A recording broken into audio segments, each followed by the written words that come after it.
Hey everybody, it's Natalie McKenzie with The Whole Woman, and it's 6 o'clock here on the East Coast. That makes it Quaran-Tea time. That's right. Get your tea or your martini, no one's judging here, and get ready for today's show. We have an amazing guest for you today, but before we bring in our guest, I want to talk about my lips. Yes, the beautiful lip color that I'm wearing, courtesy of Vera Moore Cosmetics. That's right. Say thank you to Vera Moore. And we can get more colors just like this and some color for the cheeks, the eyes. It's called Makeup. Ha ha. Cosmetics by VeraMoreCosmetics.com. Thank you, Vera. So, ladies and gentlemen, get ready. Today's guest is quite an intriguing woman. It's been a pleasure chatting with her, getting to know her, and I can't wait to hear all about her adventures. Ladies and gentlemen, help me welcome today's guest. She's an author. She is also the VP of Programming, Content Strategy, Co-Productions, and Multi-Platform at BET Networks, none other than Larissa Bates. Hello, how are you? I am wonderful. Welcome to Quaran-Tea. Thank you very much. Oh, Get my I tea can wait here. for you to share your cup.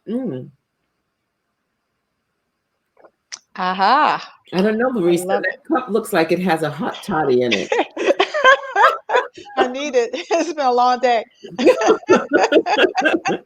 Thank you so much for joining us. I know there's so much else you could be doing at 6 o'clock after a long day of work. So it's an absolute pleasure to host you. Thank you for Thank you. coming. And thank you for inviting me. I'm very excited, Natalie. My Thank you. pleasure. Have you been staying well, managing to be well? Yes. Yeah, I'm trying the best I can. It's a little tough during this time. So I lost someone that was very dear to my heart. She recently passed away. I just want to pay homage to Courtney Elder. I'm so And she was just a lovely young lady, and she definitely was gone too soon. And I wanted to just give special prayers out to her fiance, Shatika Johnson, and her mother, Ava Elder, and her brothers. So, wow. So sorry to hear that. And I hope the family can handle this because there's nothing more disruptive than losing a young person in life that you thought was healthy and everything was, just had promise on it. So, our yeah, condolences to the family. thank Thank you you so again for much. joining us. So, Larissa, an author, because all that you do over at BET was not enough. Of course not. Of course not. I have to squeeze out every minute of the day and the night to be able to get everything done. I love it. So, I want to hear all about this because I think it takes a very special person to be able to get all this done, do it with such style and grace, and for you to still walk around with such a beautiful, glowing smile and have such a uh, radiant personality. So thank I you. want to hear all about this person. Tell us about yourself. Tell us about where you grew up, the family dynamics, and what was going on around you culturally that caused you to be just so dynamic today. Well, let's see, where do we start? Well, I grew up in a small town, a little rural town called Brookneal, Virginia, and it's outside of Lynchburg, Virginia. Mm. And I grew up on a farm, actually, and so it was really a great experience to be able to be a child and to run around and be able to work with my family in the family business. So what we did was we had a lot of cows and we had horses, we had pigs and horses. There's my parents right there, and they were just the coolest of the cool. But it was great, like just being a child and seeing how everything went. So what I didn't mention was that we also grew tobacco. So we had at least 300 or 400 acres of land, and so I learned early on how we're going to be self-sufficient, but also being an entrepreneur. So So, you mentioned we a lot. Did you mention whether or not you have siblings? Did I miss oh, that? yes, I did not mention that. So I am one of four. I'm the youngest of four. I have two brothers and I have a sister, Lisa. So there's Hauser Jr., Horace, and Lisa. And so I'm the youngest of four. Okay. And so, but the funny part is that I'm much younger than the three of them. And so, as my mother would say, I was the oops. Because, but I'm just saying, she lovingly would say that all the time, and so that's always like the joke of the day. Or as my sister would say, that she tells everybody to this day. Oh, I'll say it. I was like, "You never played with me as a child," so that is why I became a writer. I have to tell you, I too am a hoot and an oops. It's like my younger brother, my brother who's older than I is 3 years older, and my sister who's older than I is 7 years older. And they thought my brother was an oops, and then I happened. So, but I love the fact that we were like a really close knit family. So my father he was out there, pounding the pavement, working hard. At any given time, he and uncle, my dad and uncle were running the business. But what's so beautiful about this story is that when I tell people that my father and uncle were pulled out of pretty much middle school or elementary school at the time to run the family business because they were a set of twins, but it was a total of 8 kids.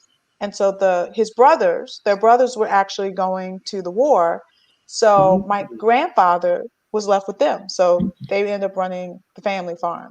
So once that wasn't good, when the things start changing farming wise, they decided to start their construction business.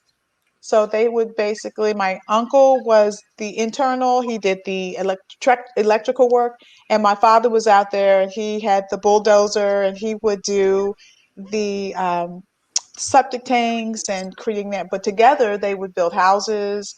At one point, they were building, they did roads, they went, so they actually was really, really, exciting. But I was so young, and I said, I wish that I was old enough to be able to still run, the construction. Because my sister and I always really were into, like, she's into interior design, but I'm probably more just creative in my mind, and I'm not really one to just want to design anything.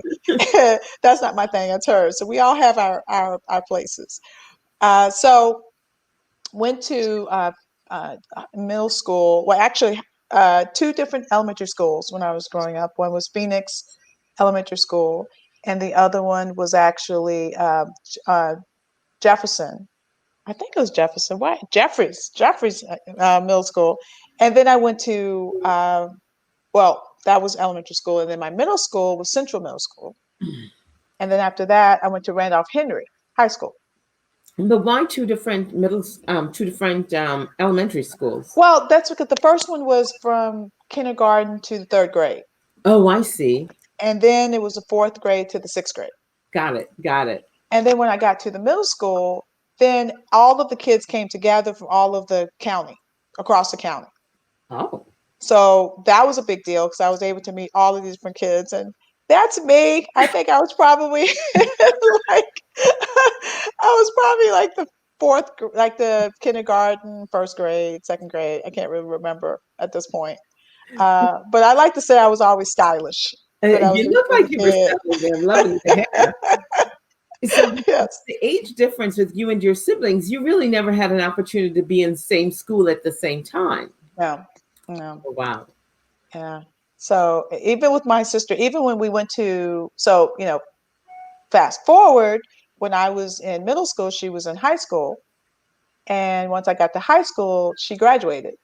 Mm. So we never You never went. overlapped. And then we ended up going to the same college. We went to University of Virginia. We still didn't overlap.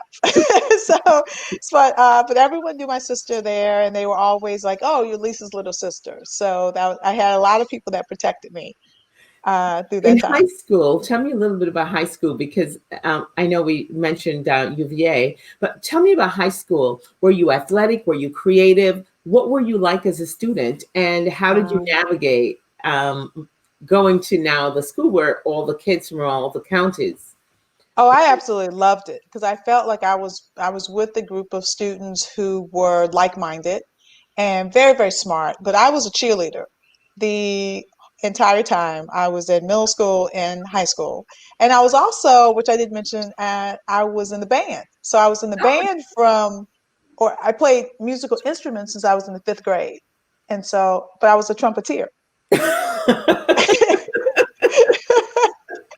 And I'm so upset that I don't play anymore. I think I might have to pick it back up and go get me one. But I was good. I mean, that was really something that I was considering as well.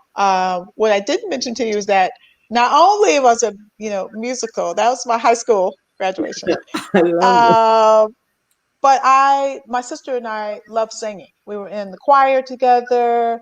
We've done a lot of duets together, and I really thought that I was going to be the pre Beyonce. I mean, I was just rocking and rolling with the singing. So I did that all through, college, and I was in a band. Shout out to some of my band members when we joined a band. We created a band when we were in college. But going back to high school, I actually not only as a cheerleader, I was on the student government council. I was part of the governor's school. Mm. I was the captain of the cheerleading squad. I was the homecoming queen. I was. What were you not involved with? I love it. You had a full Well, calendar. I had to do that so I could get out of the rural area, So you had to, being in Virginia, I had the wonderful counselor. I wish I had a picture of Miss Kelsaw, but rest her soul. But she was really just instrumental. I had just, and shout out to hopefully Miss Elder is around, Miss Rowland are listening right now. But they were really great at just supporting the kids, and they had been teachers there and counselors there for years and years and years, meaning that they were there when my siblings went through, and then they were there when I graduated, and my nephews and nieces Oh, were there. wow. So it was never real a turnover. I mean, these people were just so supportive and just really helped you see that there's more to life than just this one thing. So I always had the big dreams, and they knew that. So one of the things that I learned that I had to double down. I was like, if I need to be out of here, I need to prove when you fill out that application to college, what Mm. are all the things that you've done? So I worked hard academically. I made sure that I was well rounded to make sure that I would get into a really good college. And, So and so you made it to UVA where your sister had been. yes, but the funny part is that I did not want to go to UVA. I said, I do not want to go to the same school as my sister. I want my own identity.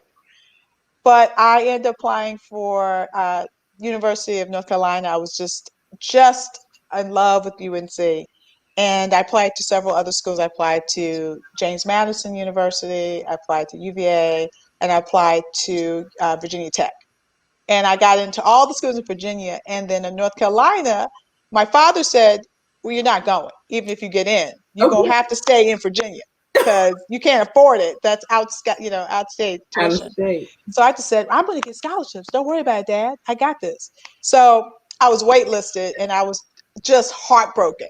Right? I could not believe that I didn't get in.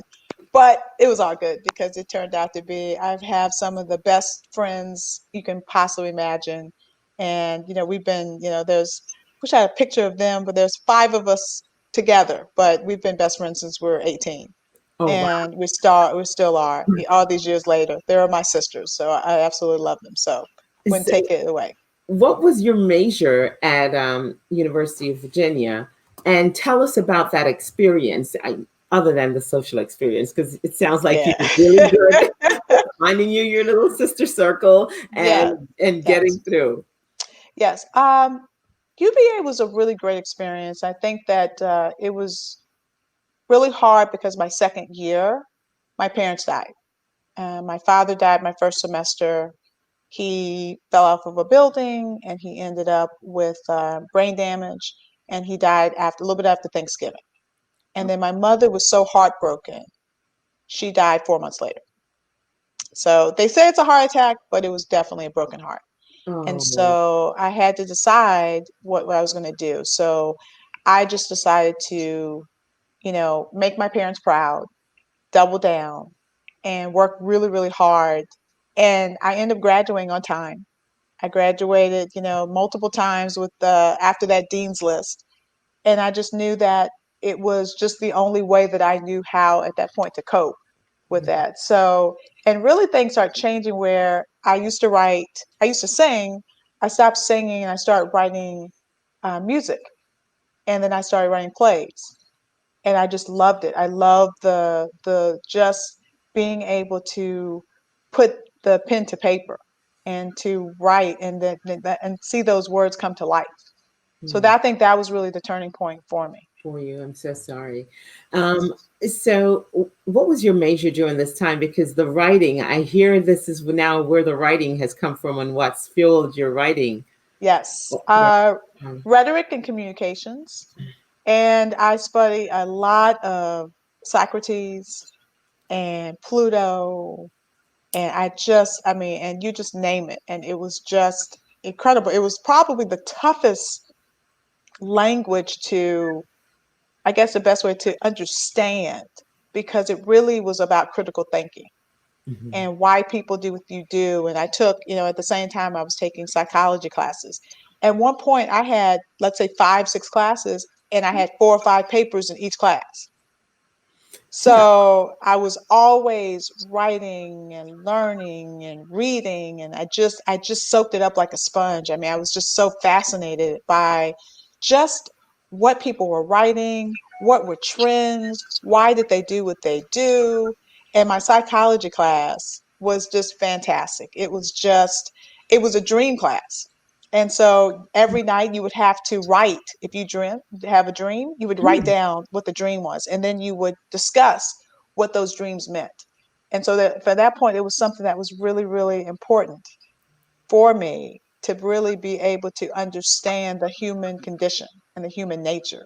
And I think that that's something that really, it not only stuck with me, but it just made me who I am as a person even to this day. So I'm so glad I had the opportunity, but it was tough. I mean, it was tough to be able to get through the classes, and at the same time, like, maybe that's why now I don't get much sleep, because I was always trucking to the computer room where, I'm writing papers. And at that time, I'm getting at my age, but we didn't have laptops and smartphones, we didn't smartphones. have laptops, we didn't have cell phones. We had the computer screens, and if anybody knows, the letters were green. Floppy disk. Hey, Viv. So that's, so I had my knapsack and I was writing, and it was just nonstop, but I loved it. I loved every bit of it. And I really just buried myself in the work. And, one of my favorite guys, so hopefully somebody will tell him that I love him, is Henry Louis Gates. Signifying the monkey totally changed my life, totally changed my world in terms of the reason why, when you think about what that means and how, especially with kids now, they take something and right when it's getting popular, they shift it again. So it's something about being able, always being on top of your game or being ahead of the curve. Ahead of the curve. So I think that, so I guess I was like, haha, that's what I really wanted to do, is always being ahead of the curve and So forward. let's talk about how you use that great college experience to propel your career. Let's talk about the career life you've had and fast forward into your authorship and the book that you're writing, because I do not want to miss that opportunity. So Oh man, tell us that's about the fun. career I and let's know. get to the book. So when I graduated from school, I had to make a decision, and I either was going to go to um, New York or go to LA, because I knew that I wanted to follow my dreams of being a writer, but I also wanted to be a producer. And I didn't really know what that meant, but I do. I love putting things together. And so I started off writing plays. So when I graduated from school, I decided to move to New York. My sister lives here in New York as well. That's where I reside now. And so it was better. I was still around family. And I was still young, and I miss my parents. But at least I knew that if I would have been in LA, I would have been way too far. And so we can still, drive. And we used to drive 8 to 10 hours to get home. And it was like, it was nothing. So it was still great to be around family. Wow. So I started working for Showtime Networks as a freelancer Mm. for about 6 months. And then I had an opportunity to shift gears and to work for Coca-Cola Bottling Company, where I worked there for about 3 years. And I was in marketing, sales and marketing. So I was on the road, local markets, what they say, but I had about 1,500 clients. And so I had to prioritize. And what they taught us was that, you got your top 10, your top 20, your top 50, and then everybody else was sort of unfortunately at the bottom, so you could just get to them maybe once a year, twice a year, or maybe give them a call and just let them know that you're still thinking about them.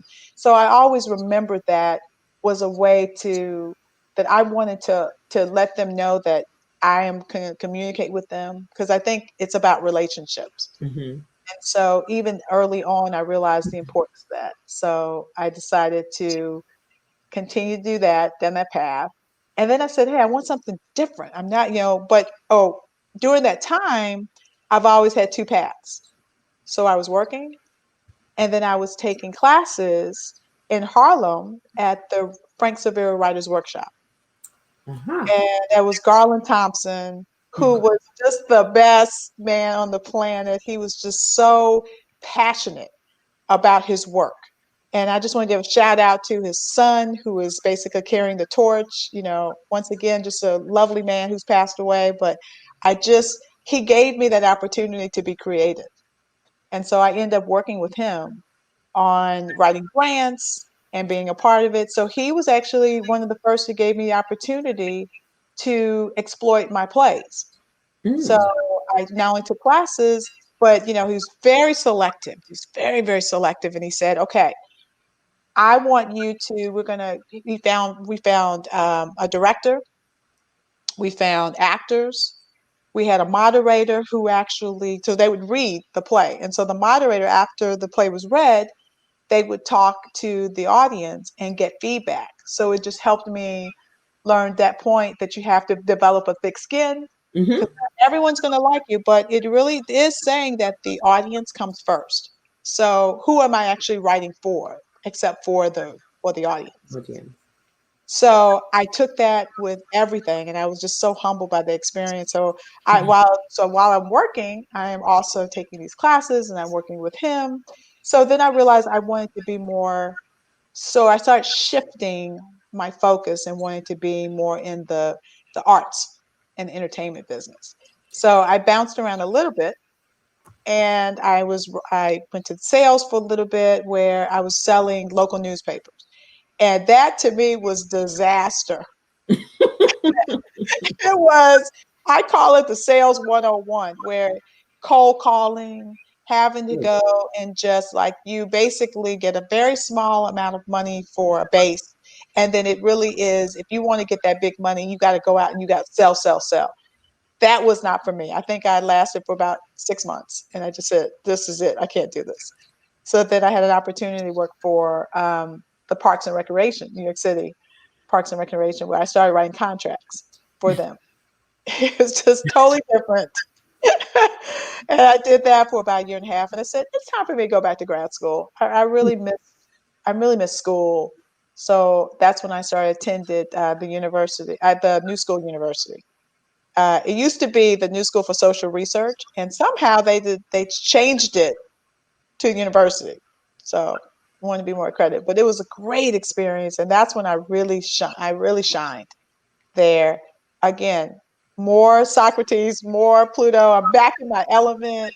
And then, but during that time, that's when I started. It's part um, practical and then part research. So I was able to do a couple of films.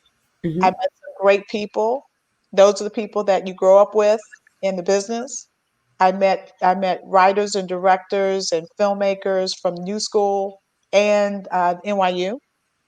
So we started working together. We collaborated a lot. So again, I'm keeping in contact with people over the years, how they're doing, and you just start to shift focus. I knew that I always wanted to write, but then I had an opportunity to start working at Showtime. I want to focus on the writing because I would hate to miss that opportunity. Yes. Um, when did you decide that you really wanted to author books and not just write plays? Not that writing plays is a just, but you wanted to actually put it in a book, have your name on it, have it on a shelf. Well, interesting enough, the character, so my book is called Bonita Renee Jenkins, The Diva Secret Agent. Hmm. And I came up with the concept when I was in grad school, and I took a comedy class. And so the comedy class was taking your serious project or film or whatever you loved and then make it funny. So I love the film Nikita, which was a French film Hmm. about this woman who was a hit woman. And I said, oh my gosh, La Femme Nikita, what if she was La Femme Bonita from Brooklyn? And what else we're going to do with her? Let's make her a hairdresser, a hairstylist. And so she's been sitting with me. So the first time I wrote it was a script, and I was really excited about it. And then as my career started moving forward, the script just sort of fell to the wayside because it was building my career at Showtime. And then I was like talking to a friend of mine. He had written the script and he had turned it into a book. And then for him to then say, I'm going to option the book and turn it back into a script. So I said, oh, wow, that's awesome.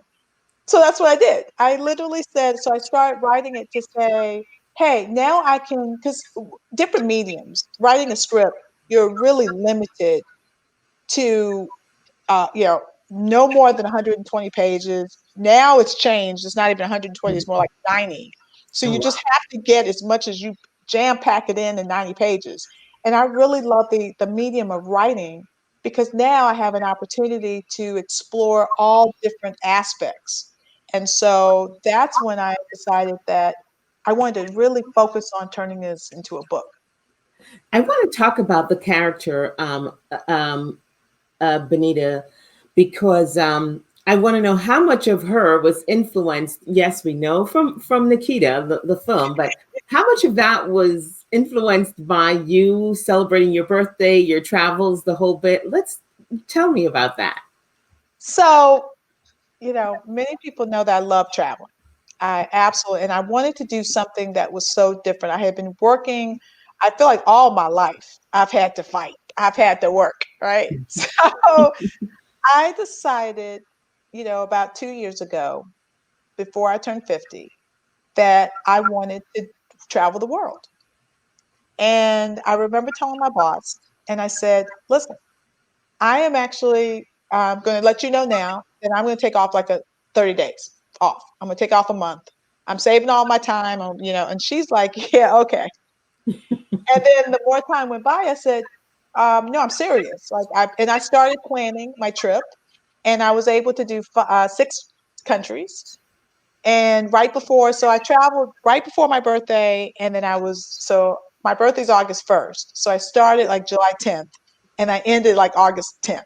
And so I planned it all out. I went to Paris, I went to Morocco, I went to Barcelona, I went to Santorini, I went to Montenegro, and then also went to Croatia Love. and Dubrovnik. And it was just awesome. And so what I did was I invited family and friends and said, hey, this is where I'm going. This is where I'm staying. This is how long I'm going to be at each place.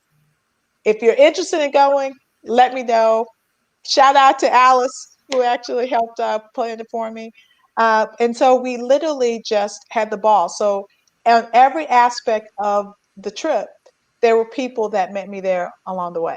So, it was just fantastic. So, it just changed my whole thought process. I said, you know what? It's a milestone. My parents lived only until their 50s. And I said, you know what? That really meant the world to me. So I said, I've made it to 50. Hopefully, I'll make it to 60, God willing. But I wanted to, then it just changed. And I said, writing is a way for me to really just, just be happy. Like, I love the written word. I love creating these characters. And then I had an opportunity, and the funny part, which I didn't tell you, so the book was written, I self-published it about 7 years ago. Mhm. And that's when I started working at BET. And so once again, it got put on the shelf. Like I got a little bit momentum and then work just took over. So I didn't do a whole lot with it. And then a friend of mine who's also a writer, he said, "Wow, this is really good. Why haven't you done anything with this? Why haven't you, said, man, listen, I'm working. I love it. I created, I'm really happy about it." He goes, "The world needs to see it. It's time." So then he pushed me to, send it out to a publisher, and they came back and said, "Hey, we don't generally republish books, but we want to republish this book and we want you to work on the second book as well." Oh, fabulous. So there's another So book there's coming. another one coming. So it's a republish, but with a little bit of more twists and turns to it. But I'm already started working on the second book, which is going to come out next October or November as well. But I love her, the character, and I feel like I've reignited. Like we have been separated for so long, and now we're coming back together.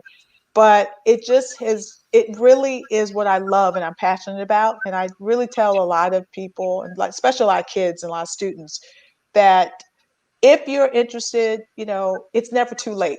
It's never too late to start. It's never too late to follow your dreams and your passion.